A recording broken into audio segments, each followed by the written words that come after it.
యాక్చువల్గా నేను ఇది ఎవరితో ఎప్పుడు అంటే ఈ మాటలు ఎప్పుడు రాలేదు, ఫస్ట్ టైం చెప్తున్నా. ఎప్పుడు కూడా ఇలాంటివన్నీ చెప్పకూడదు.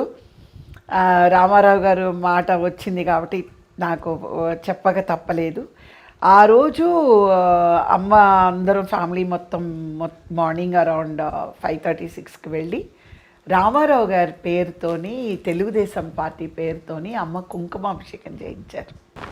ఇక వెలుపలికి వచ్చే మార్గం ఏమిటంటే, అర్జున ఏమిటా ఉపదేశం? సుభద్ర పద్మవ్యూహ వివరాలు అడిగితే చెబుతున్నాను బావా. ఓహో, మా చెల్లెలు నిద్రపోతూనే వింటుందా? ఇంతవరకు ఊకొడుతూనే ఉంది బావా. ఊకొట్టింది ఆమె కాదయ్యా, ఆమె గర్భంలో ఉన్న శిశువు.